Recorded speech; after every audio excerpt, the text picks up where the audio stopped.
Bonjour les petits loups, j'espère que vous allez bien. Alors, comme je suis au bord de mer, je vais vous faire une petite vidéo litho sur ce qu'on appelle la hagstone. Parce qu'on commence à en trouver dans les magasins de lithothérapie français, belges, européens, alors que c'est quand même une pierre qui est de coutume anglaise et que vous pouvez trouver vous-même. Donc je vous explique un petit peu. Alors la hagstone, c'est une pierre, vous voyez celle-ci a encore sa ficelle, qui est percée d'un trou, donc que vous pouvez trouver au bord de l'eau, au bord de la mer en général. Donc je vous montre ici les petites trouvailles. Donc vous voyez, ce sont toutes des hagstones. Voilà, celle-ci elle est peut-être pas trouée, si. Il y a quand même un trou qui va des deux côtés. Voilà. Donc c'est plein de petites pierres qui ont été percées par le travail de l'eau. Alors, vous pouvez les trouver dans des magasins. De plus en plus, j'en ai vu dans des magasins litho.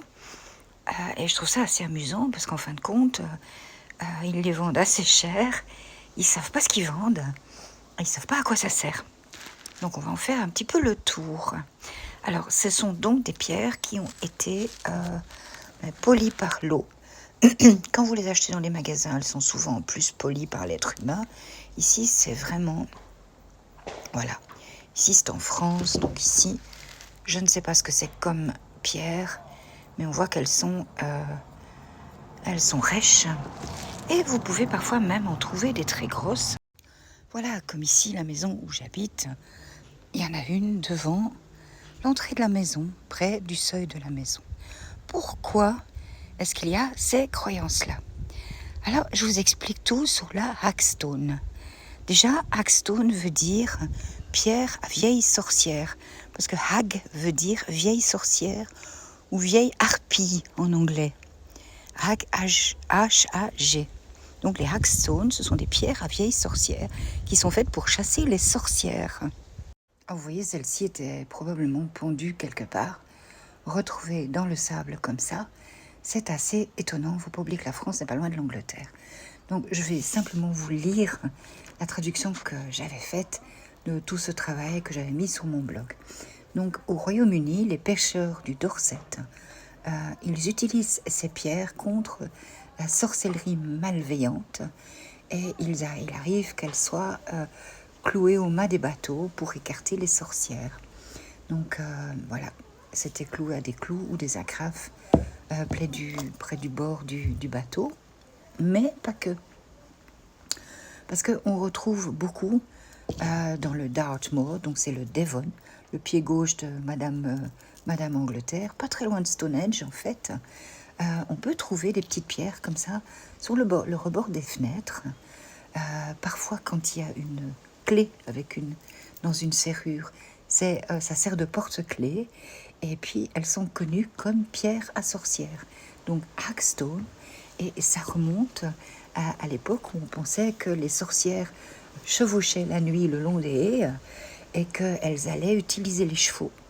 Donc ça se trouvait aussi dans l'entrée des étables pour protéger les chevaux, pas qu'ils se fassent prendre la nuit par les sorcières qui partaient au sabbat et le cheval était fourbu le lendemain matin. Donc les agriculteurs, ils en ont encore maintenant et quand on leur pose la question, ils répondent pas trop, quoi. C'est toujours assez amusant parce qu'il y a un côté superstition. Donc dans de nombreux cas, la pierre c'est souvent du silex en Angleterre. Et c'est pas une pierre qu'on trouve dans le Dartmoor, donc elles ont vraiment dû être importées du bord de mer pour arriver dans le pays. Donc il existait une véritable crainte locale qu'une sorcière puisse lancer des sortilèges maléfiques sur le bétail, sur les vaches qui ne donnaient plus de lait, le lait tournait, sur les poules qui ne pondaient plus, donc sur les chevaux, comme je vous ai expliqué aussi. Et il y avait toute une gamme de méchanceté qu'une sorcière pouvait infliger aux animaux de la ferme. Donc pour lutter contre cette sorcellerie, on mettait ces pierres avec un trou. Quand elle était placée dans les étables, ça protégeait les animaux. Et pour les humains également. Donc la hagstone, elle peut être portée autour du cou, un pendentif. Elle agit comme amulette et elle protège le porteur du mauvais œil. Donc la théorie, c'est que quiconque tenterait d'utiliser le mauvais œil contre vous aurait son attention attirée par la pierre et serait donc incapable de vous envoûter de sa magie noire. Donc toujours en Angleterre, la Hagstone protégeait contre les risques d'être rendu fou par les pixies. Et les pixies, c'est les petites fées. Et d'ailleurs, on pensait aussi que si on accrochait cette pierre auprès de son lit, ça protégeait des cauchemars. Et ça empêchait aussi les gobelins de venir vous visiter la nuit. Parce que cauchemar en anglais, c'est nightmare. Donc c'est gobelin de la nuit. Donc vous voyez, c'est vraiment étonnant. Night, c'est nuit, et mare, c'est du vieil anglais qui veut dire démon ou gobelin. Donc nightmare, cauchemar, voilà. Et puis si, comme tout ce qui précède sur ces pierres-là n'était pas suffisant, on pensait aussi que ça agissait sur les douleurs rhumatismales. Donc on pouvait placer une pierre à trous comme ça sous le matelas, et ça aidait contre les rhumatismes.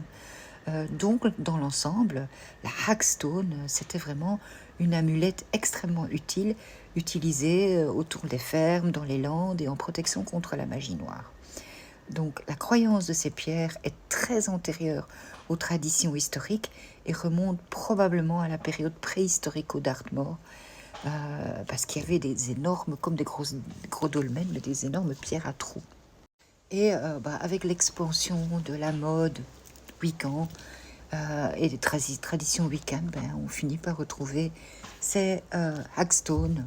J'en ai vu jusqu'à 20 € dans les magasins. C'est un peu exagéré. Donc si vous allez au bord de mer, au bord des rivières aussi, vous pouvez essayer d'en trouver. Et si vous les trouvez, ça vous porte chance et vous saurez quoi en faire. Vous pouvez les suspendre au-dessus de votre fenêtre ou la porter comme talisman en pendentif. Voilà. Donc vous saurez au moins à quoi ça sert et ce que veut vraiment dire Hagstone. Donc voilà. Donc bonne chasse. Moi j'en ai déjà trouvé, vous voyez, je vous remontre, j'en ai trouvé 5. Voilà, donc là c'est 5 du bord de mer. Et avec ces 5 du bord de mer, je vous souhaite des bonnes vacances si vous y êtes et un bon mois d'août. En tout cas, à tout le monde, je vous embrasse et à tout bientôt.